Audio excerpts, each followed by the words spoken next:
Vamos a empezar con la asignatura de histología.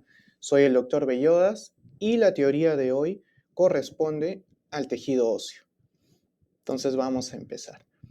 Es una teoría sobre tejido óseo más detallada, por eso es que dice macroteoría. ¿Ya? Entonces, ¿cuáles son las funciones del tejido óseo? Recuerden, el tejido óseo, ¿no?, cumple, por ejemplo, la función de soporte. Soporte, ¿no? Con soporte me refiero a un soporte estructural, por ejemplo, el hueso, ¿no? Los huesos que forman toda la columna vertebral, las vértebras, biomecánicamente soportan todo el peso corporal. Y la estructura, ¿no?, del tejido óseo permite que esto pueda ocurrir. Es gracias a todo lo que vamos a ver a continuación, ¿no? Sobre todo la matriz extracelular que tiene. Recuerden que los tejidos básicos son 4, ¿no? El tejido epitelial, el tejido conectivo, el tejido muscular y el tejido nervioso y muscular. Entonces, dentro del tejido conectivo tenemos el tejido conectivo general, ¿no?, donde están el laxo y el denso, y el tejido conectivo especializado. Entonces, el tejido óseo es un tipo de tejido conectivo especializado. ¿Qué lo diferencia de otros tejidos conectivos especializados? Sobre todo, la matriz extracelular que tiene. Recuerden, un tejido es el conjunto de células más su matriz extracelular, eso que está entre las células. Muy bien. Y la característica que tiene esa matriz extracelular del hueso es una estructura que puede servir de soporte, bastante soporte. Vamos a ver por qué. También protección, ¿no? Por ejemplo, el tejido óseo que está dentro de los huesos que forman el cráneo, ¿no?, tanto el neurocráneo como el viscerocráneo, protegen sobre todo al sistema nervioso central, los que forman la columna vertebral igualmente, la caja torácica, ¿no?, por ejemplo. El tejido óseo también es reserva de calcio y fósforo, ¿no? Aproximadamente 99%, miren, 99% del calcio del cuerpo está en los huesos, ¿no? Y en los dientes, ¿no? Ahí está todo el calcio, casi todo el calcio del cuerpo, ¿no? Y el fósforo que está en los huesos incluso es más del 80%. Entonces es una importante reserva tanto de calcio como de fósforo, ¿no? De ahí que en la regulación del metabolismo del calcio y el fósforo intervienen mucho las células que forman parte del tejido óseo. Y también cumple la función de hematopoiesis. Dentro del tejido óseo vamos a ver que existe lo que se conoce como médula ósea. Y en la médula ósea vamos a tener a las células hematopoyéticas, ¿no? Las células hematopoyéticas, que van a dar origen a las líneas celulares, ¿no? La serie blanca, la serie roja y las plaquetas, ¿no? Entonces, muy importante, ¿no? Tenemos aproximadamente 206 huesos en el cuerpo humano. No es que sea un número constante, recuerden que también hay huesos que pueden estar adicionales, ¿no?, que se llaman huesos supernumerarios, ¿no?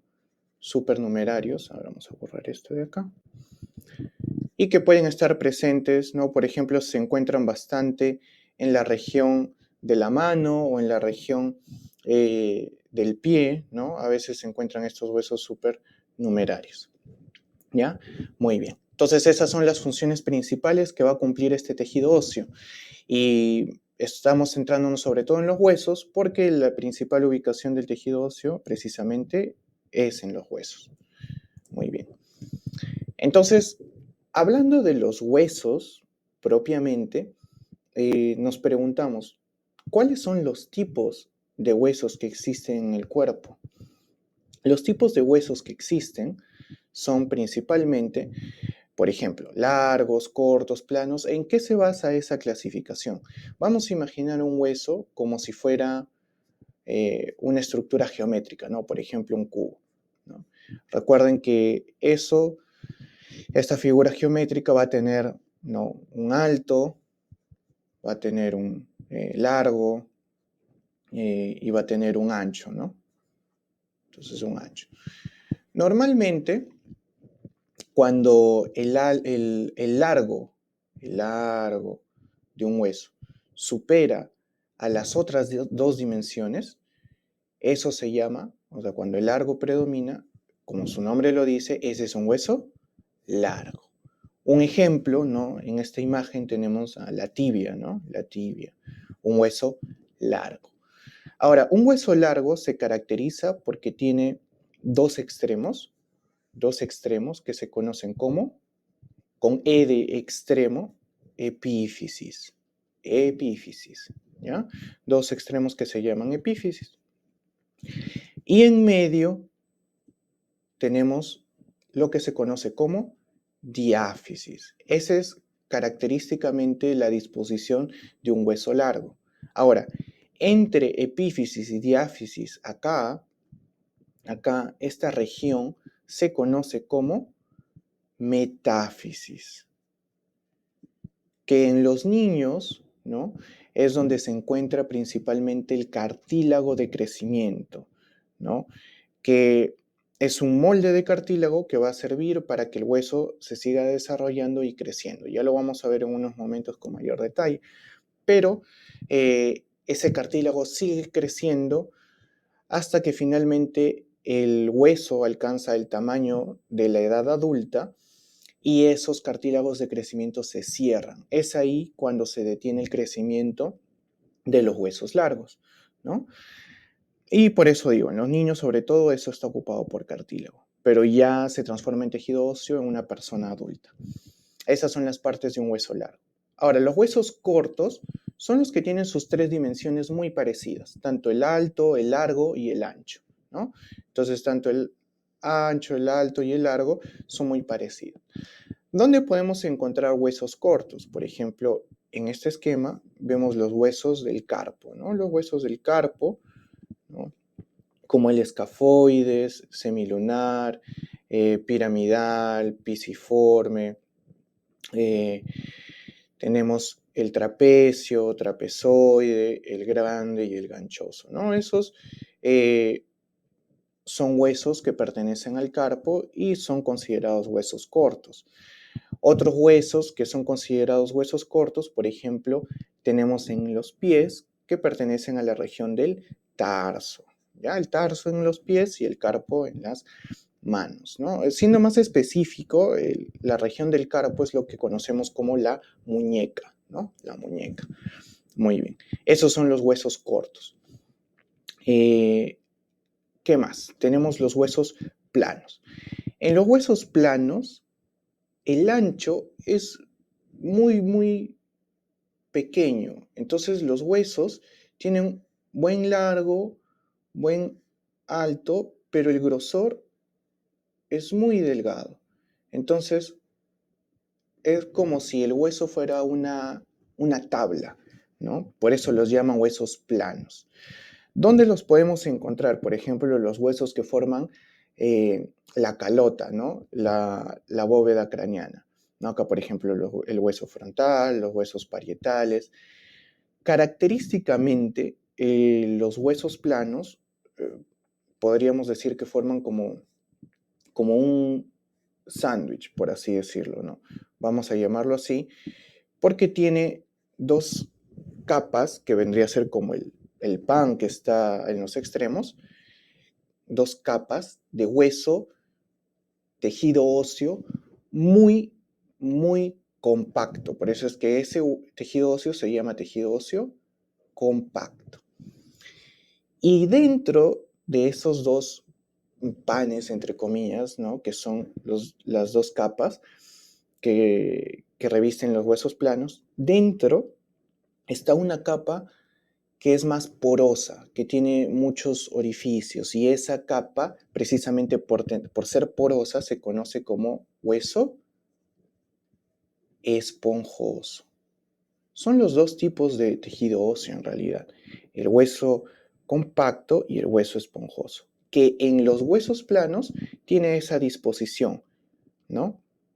Como dos capas de hueso compacto y dentro una capa de hueso esponjoso, ¿no? Así. Entonces, ese hueso esponjoso se conoce como diploe. Muy bien. En el caso de los huesos largos, sobre todo los huesos largos en todo su trayecto están revestidos por hueso compacto. El hueso compacto siempre reviste la capa más externa de todos los huesos. Pero estos no tienen esta disposición, ¿no? De ser como un sándwich, sino más bien en las epífisis hay bastante hueso esponjoso, ¿no? Ahí es donde podemos encontrar bastante hueso esponjoso. Y en la diáfisis más bien hay una cavidad que se conoce como cavidad medular, ¿no? Donde va a estar ubicada la médula ósea. Muy bien. Los huesos cortos, ¿no? Que mencionamos, como los del carpo o del tarso, estos huesos cortos, sobre todo, tienen bastante tejido esponjoso, ¿sí? Son como cubos de tejido esponjoso rodeados de hueso compacto. Muy bien. ¿Y qué son los huesos sesamoideos? Los huesos sesamoideos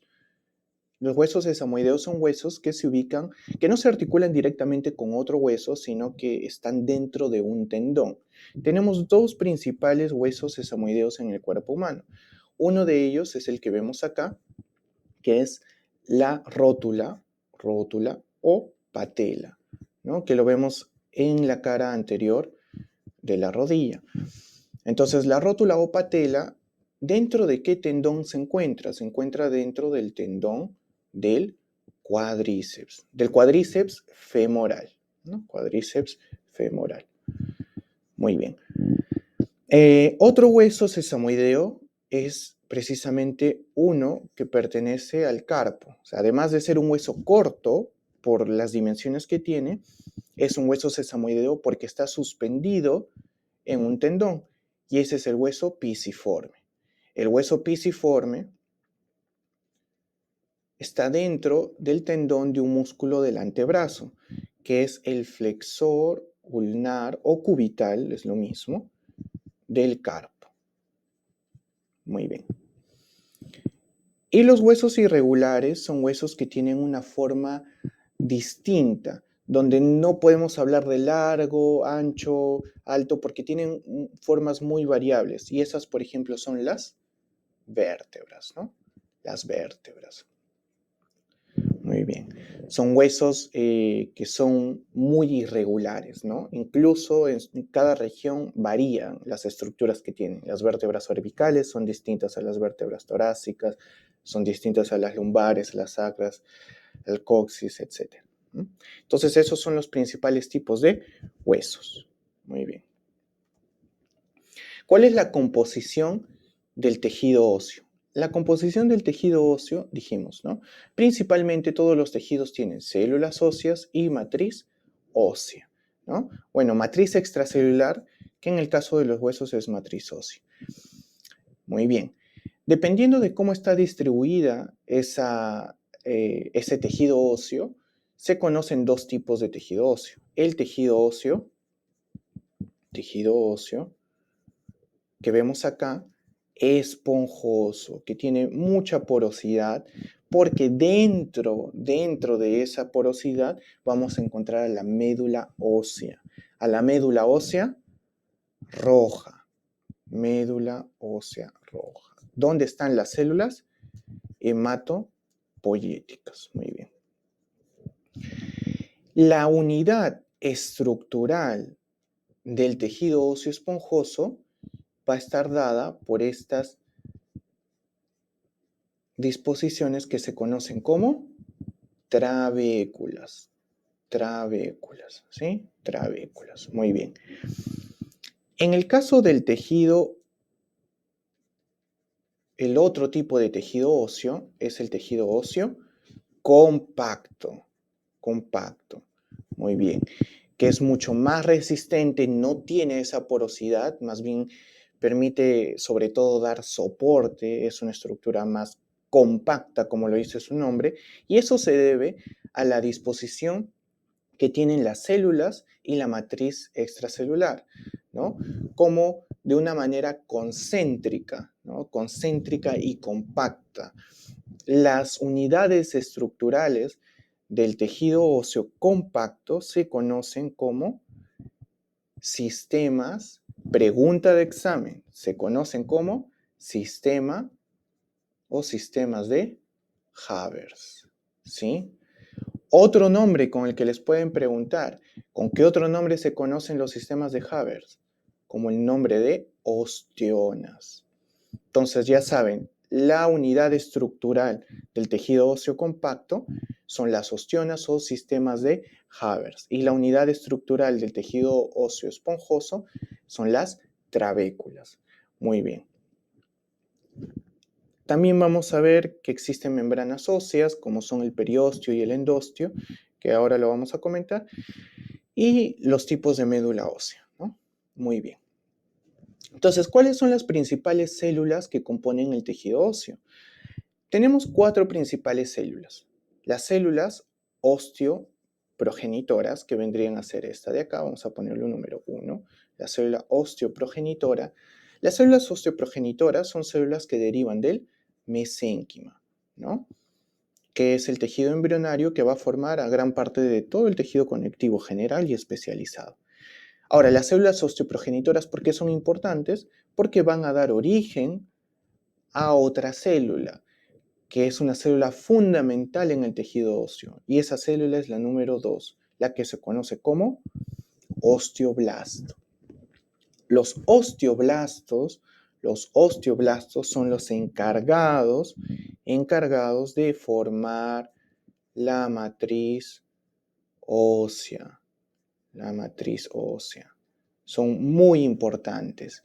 Eso incluye tanto los componentes orgánicos, ¿no? Como los componentes inorgánicos. ¿Y a qué me refiero? O sea, vamos a ver en un momento que la matriz está formada por componentes orgánicos. Orgánico se refiere a que tienen carbono e inorgánico a que tienen otras moléculas que no incluyen, u otros átomos, perdón, que no incluyen el carbono, ¿no? Pero ambos tipos de moléculas están formados por los osteoblastos, ¿ya? Son muy importantes. Cuando los osteoblastos forman matriz ósea, llegan a incluso encerrarse.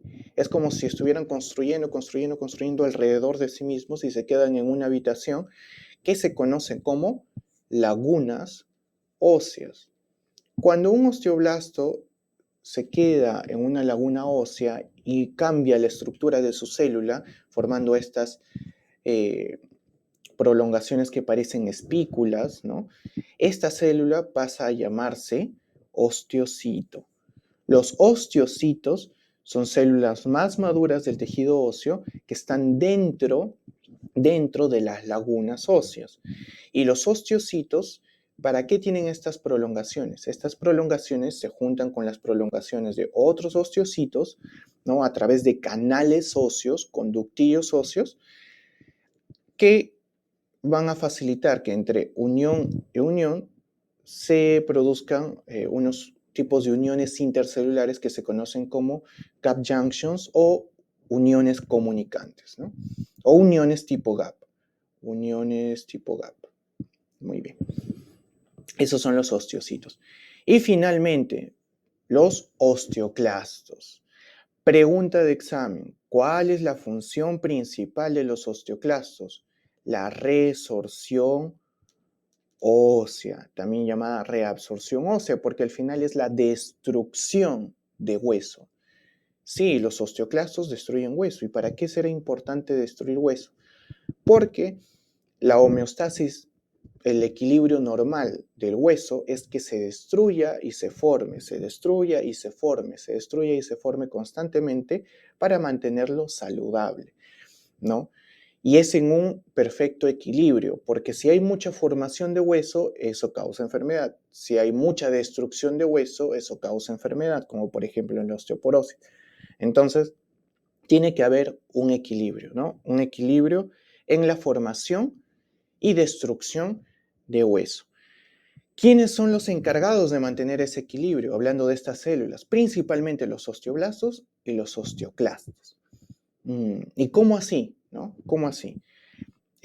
Podemos ver, ¿no? ¿Cómo es que ocurre la regulación de la formación y destrucción ósea, ¿no? Entonces, los osteoblastos, ¿no? Los osteoblastos son los que forman hueso y los osteoclastos son los que destruyen hueso. Muy bien. Entonces, normalmente, los osteoclastos tienen unos receptores. Vamos a colocar borrador. Tienen unos receptores que se conocen como receptores RANK, ¿sí? RANK. Entonces, los osteoblastos producen y liberan una molécula que se va a unir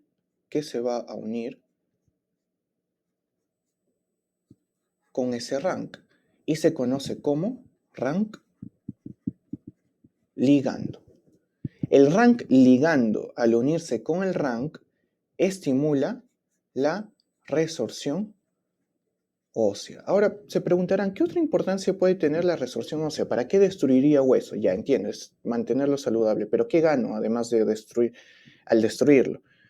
Recuerden, la principal reserva de calcio y de fósforo es el hueso. Entonces, cuando el cuerpo está en un estado, por ejemplo, de hipocalcemia, ¿no? Hay poco calcio en la sangre, entonces necesitamos elevar los niveles de calcio, aumentamos la resorción ósea. Todo ese hueso que se destruye libera calcio y el calcio va a la sangre y restablece los niveles de calcio normales. Por eso es importante también la resorción ósea. Pero para no irnos a un extremo donde la destrucción sea mayor que la formación, el osteoblasto también produce una molécula que se conoce como osteoprotegerina. Como su nombre lo dice, protegerina es de proteger. Lo que protege es al hueso. Entonces bloquea o inhibe la resorción ósea. ¿Ya? La osteoprotegerina se une con el RANK ligando e inhibe la resorción ósea. Entonces así hay un equilibrio entre la formación y la destrucción del hueso, ¿no? Como si hubiera, como en una balanza, ¿no? Que va a estar equilibrada. Muy bien. La matriz ósea.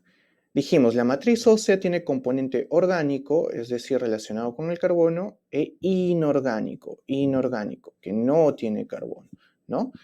Entonces, el componente orgánico es lo que se conoce como matriz osteoide, ¿no? Osteoide. Y está formada principalmente por moléculas, sobre todo colágeno. Ahora, hay muchos tipos de colágeno. El colágeno, que es una proteína fibrilar, ¿no? Una triple hélice proteica, el colágeno más abundante del cuerpo y el colágeno más abundante en los huesos es el colágeno tipo 1, el colágeno tipo 1. ¿Ya? También hay otras glucoproteínas, glucosaminoglucanos, proteoglucanos, que pertenecen a la matriz ósea, ¿no? Pero principalmente el colágeno tipo 1, ¿no? Entonces eso principalmente, ¿no?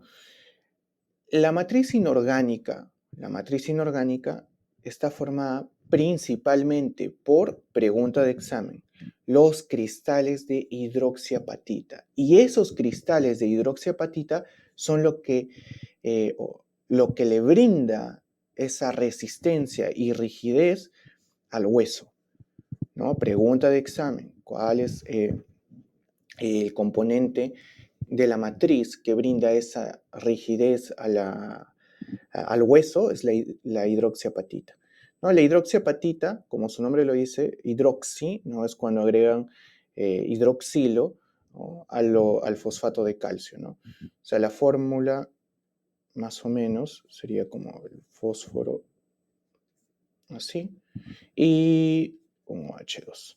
Esa es la fórmula de la hidroxiapatita. Ahora, la hidroxiapatita tiene, como ven, bastante calcio, entonces es importante la concentración de calcio que tiene y de fósforo, por supuesto. Pregunta, dijimos, el 99% del calcio corporal está en los huesos, ya, pero a la inversa, ¿qué porcentaje del hueso es calcio? ¿No? O sea, ¿qué porcentaje de todo el hueso es calcio? Pregunta de examen. Aproximadamente el porcentaje de hueso que es calcio es un 40%, ¿no? Alrededor de un 40%. Dicen 39, 40%. Es un aproximado. Pregunta de examen, ¿ya? Muy bien. Entonces aquí vemos cómo está toda esa matriz ósea en relación con las estructuras. Si es hueso esponjoso, con las trabéculas; si es hueso compacto, con las ostiones, ¿no? Muy bien. Finalmente, vamos a repasar las membranas óseas. La membrana ósea más externa de los huesos, o sea, se caracteriza por tener tejido conectivo, ¿no? Tiene una capa interna que es muy vascularizada y una capa externa que es más fibrosa, ¿no? Entonces el periósteo se conoce como peri, alrededor, osteo, hueso, alrededor del hueso. Tiene una capa interna que sobre todo tiene mucha vascularización porque nutre al hueso, y tiene una capa externa que tiene contenido fibroso que le da protección. Ojo que no solo tiene vascularización, sino mucha inervación también. Entonces, cuando uno dice eso de me duelen los huesos, no es en realidad el hueso el que duele. Lo que duele es el periósteo. ¿Sí? Muy bien. El endostio, endo, dentro, por el contrario, reviste, sobre todo en los huesos largos, la cavidad medular. Y en el hueso compacto, el endostio reviste el interior de los canales de Havers, ¿ya? El interior de los canales de Havers. Entonces, por ejemplo, reviste el canal de Havers en el hueso compacto, ¿no? Muy bien. La médula ósea. La médula ósea, hay médula ósea roja, médula ósea amarilla. Precisamente acá vemos médula ósea roja más cerca de la epífisis, ¿no? Y es porque tiene tejido hematopoyético. La función de la médula ósea es almacenar al tejido hematopoyético, ¿no? Y originar a todas las series sanguíneas. La médula ósea amarilla, que va aumentando conforme también vamos aumentando los años, la médula ósea amarilla es reserva de grasa. Y sobre todo se encuentra en la parte central de los huesos largos, ¿no? En el canal medular, a la altura de la diáfisis, ¿no? Sobre todo ahí. Muy bien. Ya, reserva grasa, vamos a correr. Ahora, pregunta de examen. ¿En qué consiste la osificación endocondral? ¿Qué es la osificación? La osificación es el proceso de formación de los huesos, ¿ya? Hasta ahí todo claro. Hay dos tipos de formación de huesos. Una formación que se llama endocondral y una formación que se llama intramembranosa. Endocondral, intramembranosa. Endocondral, endo, como si dentro tuviera un cartílago.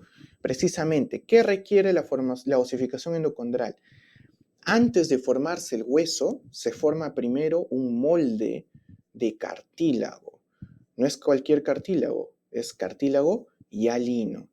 Ese cartílago va madurando y conforme pasan los años, luego del nacimiento, ese cartílago se va transformando poco a poco en hueso. Precisamente cuando hablamos de la metáfisis, ese es cartílago de crecimiento. Por eso es que los huesos largos se desarrollan a partir de osificación endocondral, ¿no? Por ejemplo, el fémur, el húmero, ¿no?